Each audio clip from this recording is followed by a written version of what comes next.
Salut! Pendant que Simon s'occupe de vos mamans et vos papas, c'est moi qui fais les breaking news du vendredi.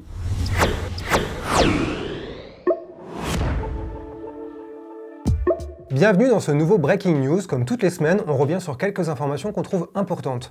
Cette semaine, on va parler de 4 choses. La première, c'est le box-office de Tenet.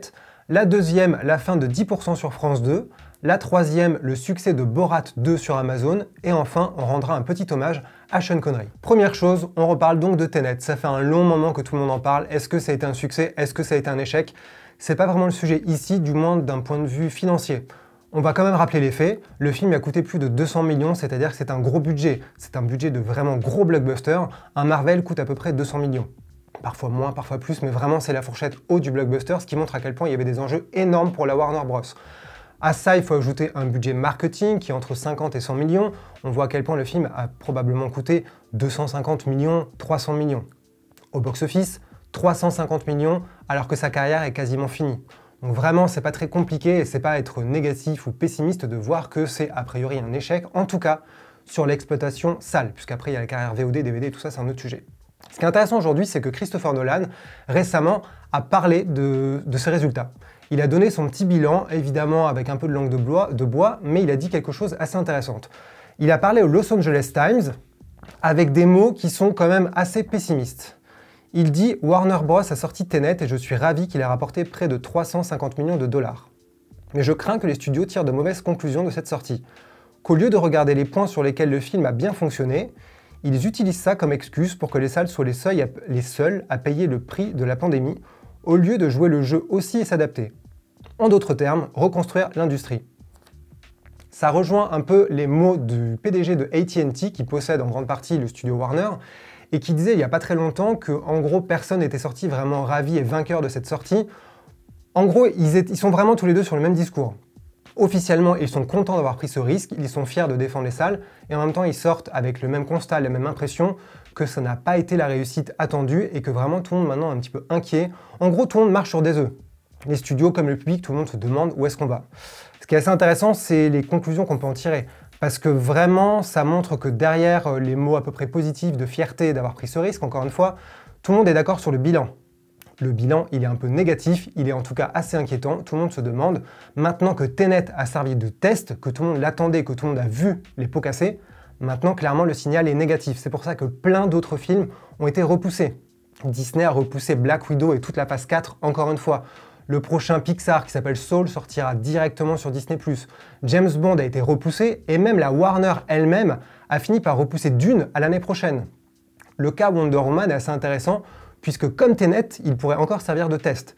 Wonder Woman 1984 devrait sortir le 30 décembre en France aux dernières nouvelles et donc ça replace encore une fois la Warner en première ligne. C'est-à-dire que c'est eux qui devraient encore prendre le risque de voir si le public va aller en salle pour voir le film. Il est attendu, tout le monde se demande s'il va être repoussé, plein de monde se dit qu'il va être repoussé dans les prochains jours, dans une semaine. Et là, tout le monde se pose les questions de s'il va être repoussé jusqu'à quand. Est-ce que le studio Warner peut se permettre de reprendre un risque comme avec Tenet, vu que Tenet, visiblement, a été officiellement une déception.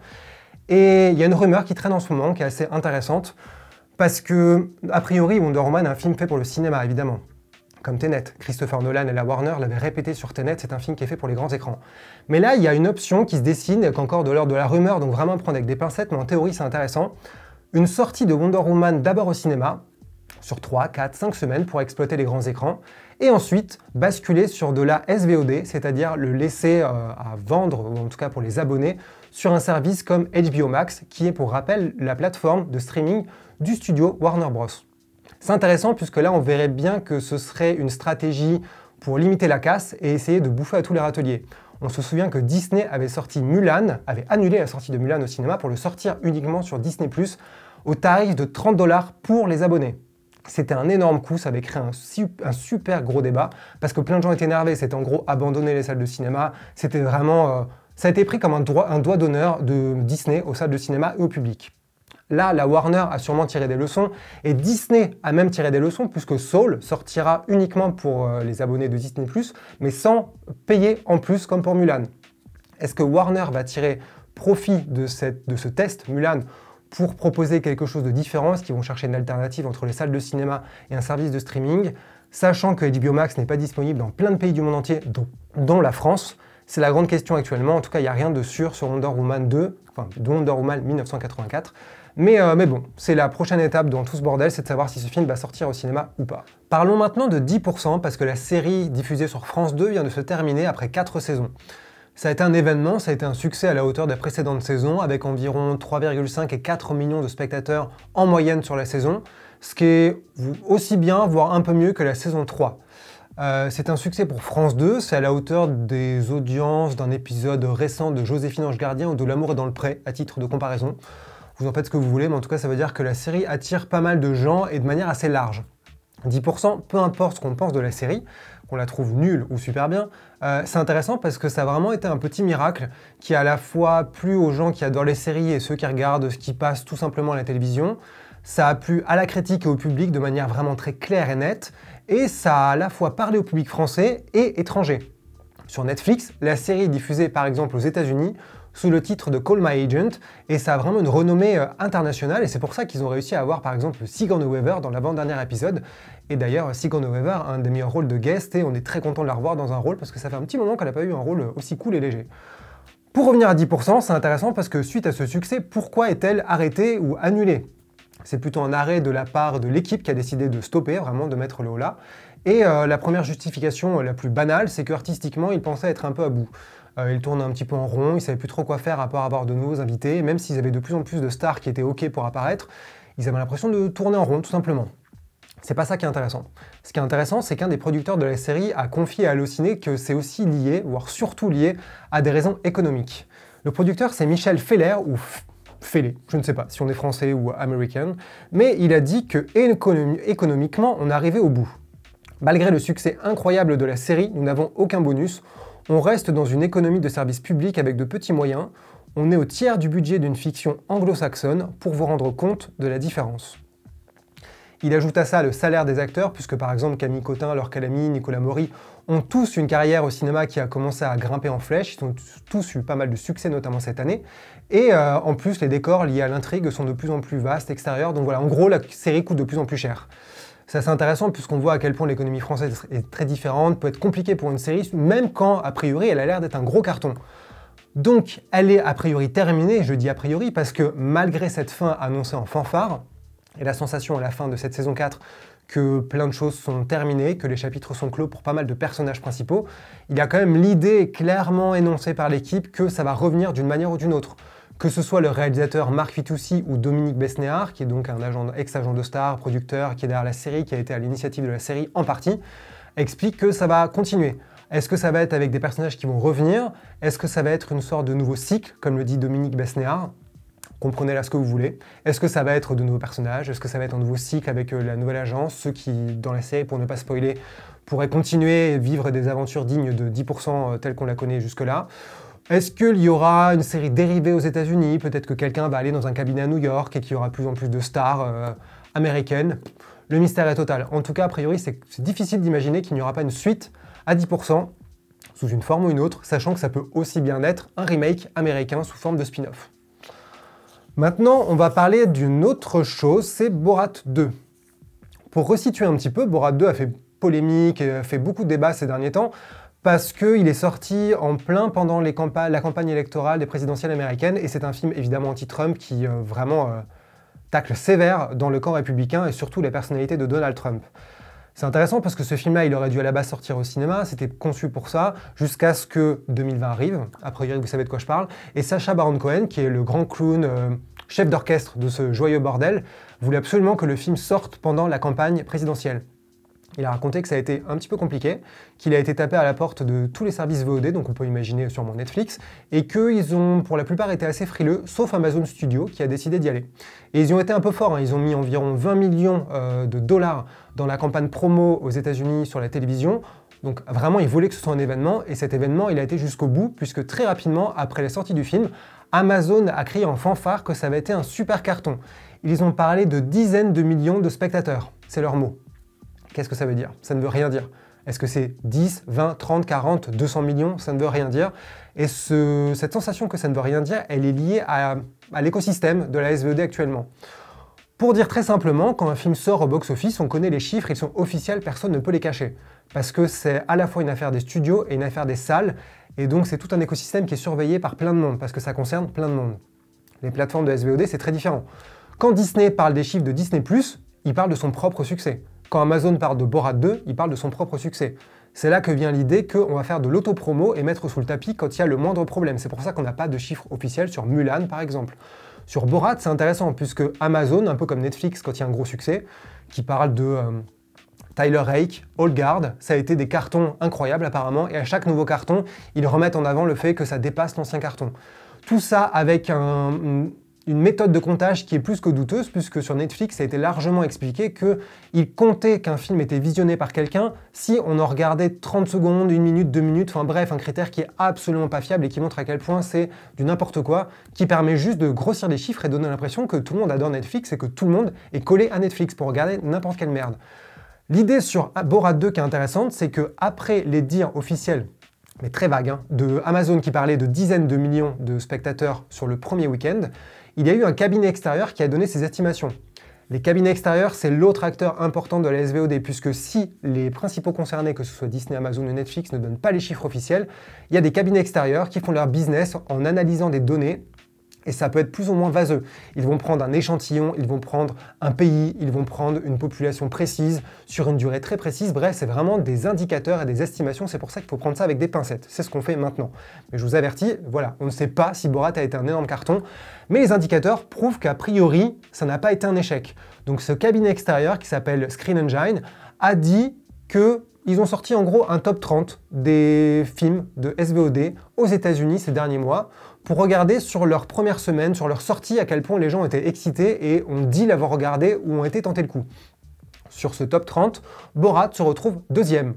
Il est entre Hamilton, un méga phénomène aux États-Unis parce que c'est un film Disney, une comédie musicale avec vraiment un truc très culturel américain que nous on ne comprend pas, qu'on regarde de loin en se demandant pourquoi. Et en troisième position, il y a My Spy, une comédie sur Disney aussi avec John Cena. Borat est entre les deux et c'est très intéressant parce que ça montre à quel point vraiment tous les indicateurs pointent vers le fait que Borat 2 est un succès. Et un succès pas moindre. Sur ce top 30, Netflix est clairement en avance sur les autres.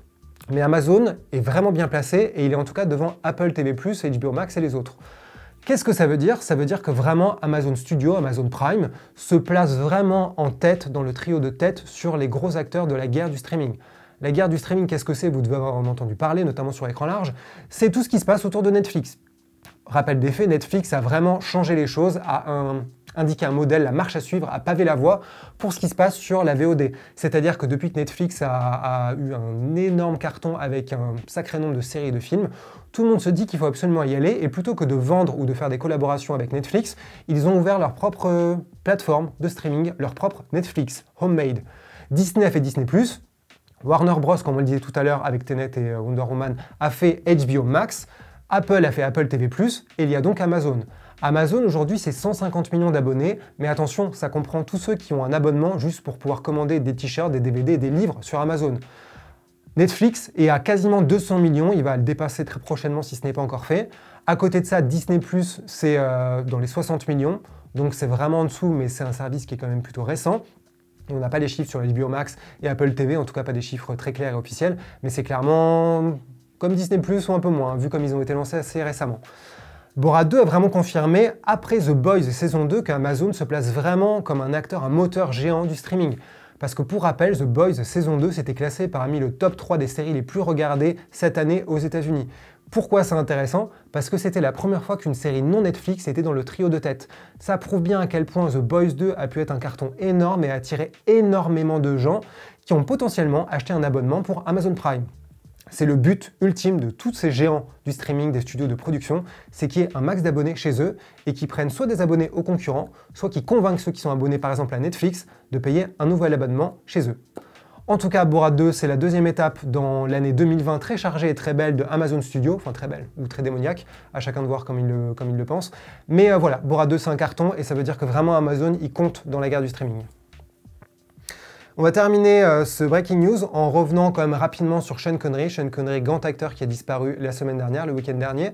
Depuis, c'est une vague d'hommages, le monde est en pleurs, Hollywood est en pleurs, et c'est des générations de cinéphiles qui sont réunis derrière un acteur comme lui. C'est-à-dire que c'est génial parce que Sean Connery, ça fait des années qu'il était dans le paysage. Pour certains, ça va être le premier James Bond qui a été au cinéma, qu'il a incarné au cinéma.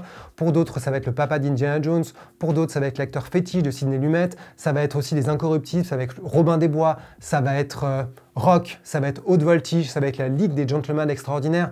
C'est vraiment énormément de films auxquels Sean Connery est lié. Et on peut voir à quel point c'est un acteur qui a traversé les âges, qui a eu une carrière tellement incroyable que ça parle à la fois aux enfants, aux adolescents, aux papas, aux papis. C'est ça qui est beau, c'est pour ça qu'il y a un hommage aussi énorme et vaste autour de Sean Connery. Alors il y a eu beaucoup de trucs qui ont été dit évidemment sur lui, autour de lui. Nous on revient sur deux petites choses qu'on trouve jolies et amusantes. La première, c'est Michael Bay. Michael Bay qui parle du tournage de Rock, où il y avait Sean Connery. Michael Bay, il a réalisé Rock, ce film assez culte, avec Nicolas Cage, Ed Harris et Sean Connery.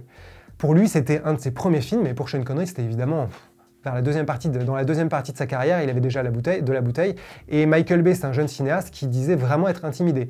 Il avait entendu la réputation de Sean Connery, c'était que c'était une grande gueule, c'était quelqu'un qui avait un sacré caractère, donc il était intimidé. Il se disait, mais comment je vais dire à Sean Connery de faire ci, ça, de le diriger à droite, à gauche. Il raconte qu'à un moment, il a tourné un plan, il avait mis la caméra en dessous de Sean Connery, et il se disait, il va vraiment penser que je suis un débile. Et il a vu que Sean Connery trouvait ça très drôle et très cool. Donc il a vraiment été agréablement surpris par son caractère très drôle, très joueur, malgré son âge et son expérience. Il était prêt à jouer le jeu, tout simplement, d'un gros blockbuster, d'un jeune mec de 30 ans, ou je ne sais pas quel âge avait Michael Bay. Mais il raconte un truc très amusant sur la grande gueule et le caractère de Sean Connery, c'est que pendant le tournage d'une scène, Sean Connery se retourne vers lui, ils étaient tous les deux dans une voiture, dans une cascade de course-poursuite, comme il y en a quelques-unes dans le film, et il regarde Michael Bay et lui dit « Est-ce que ça va ?» Comme ça, spontanément, et Michael Bay lui dit tout aussi spontanément « Ouais, sauf que Disney est collé ils sont à mon cul, ils trouvent que je suis en retard, j'ai 2 jours de tournage en retard sur le plan de travail, ils me foutent la pression. » Sean Connery lui dit « Est-ce que tu veux mon aide ?» S'organise alors un déjeuner entre Michael Bay, Sean Connery et les exécutifs, les patrons de Disney, parce que Disney avait de l'argent sur Rock, même si ça peut sembler étrange aujourd'hui. Et Sean Connery très vite leur dit « Alors apparemment, vous avez un problème, on va passer vite, il y a un problème, mais Michael Bay fait un super boulot, donc vous allez sortir de votre tour d'ivoire, on a besoin d'argent, donc merde, donnez-nous de l'argent. » Réponse de Disney, ok, combien? Voilà, ça c'est drôle, ça montre à quel point Sean Connery c'était un bon gars, comme on pourrait dire, c'est-à-dire qu'il était capable de défendre, de se barrer de certains projets quand il n'y croyait pas, il était capable de refuser le scénario de Matrix Reloaded et Revolution pour le rôle de l'architecte parce qu'il comprenait rien. Il était capable de dire le Seigneur des Anneaux, le rôle de Gandalf, franchement je comprends rien, parce qu'apparemment c'est ce que dit la légende, il a refusé ces deux rôles qui sont devenus un peu iconiques, surtout Gandalf. Mais il pouvait aussi défendre des cinéastes qui a priori n'étaient pas super respectables ou étaient un peu des jeunes cons, des jeunes loups à l'époque. Et voilà, ça, je pense que ça va confirmer à tout le monde que c'était quand même un mec super cool. Et il y a Harrison Ford aussi qui lui a rendu hommage. Évidemment, Harrison Ford qui a incarné son fils Indiana Jones dans le film culte La Dernière Croisade de Steven Spielberg et qui a fait son petit hommage très joli, que je vais vous lire, en tout cas une partie. Il explique « Vous ne connaissez rien au plaisir avant que quelqu'un vous paye pour conduire Sean Connery faire un tour de sidecar avec une moto russe, rebondissant le long d'un sentier de montagne chaotique et sinueux, en le regardant se tortiller dans tous les sens, mon Dieu que nous nous sommes amusés. S'il est au paradis, j'espère qu'ils ont des terrains de golf. » Sur ces très belles paroles de Harrison Ford, on va vous dire merci, au revoir et bon courage. C'était les Breaking News de cette semaine froide, de cette semaine de confinement. Donc on vous souhaite un bon week-end, regardez plein de films. Dites-nous surtout tout ce qu'on dit à la fin des vidéos. Abonnez-vous, dites-nous si on est cool, dites-nous pourquoi on serait pas cool, osez le dire. Et on vous dit à bientôt. Dites-nous dans les commentaires ce que vous voulez qu'on améliore, ce que vous voulez, ce dont on parle. Et je vous dis à bientôt, je vais boire un verre d'eau. Salut. Stop.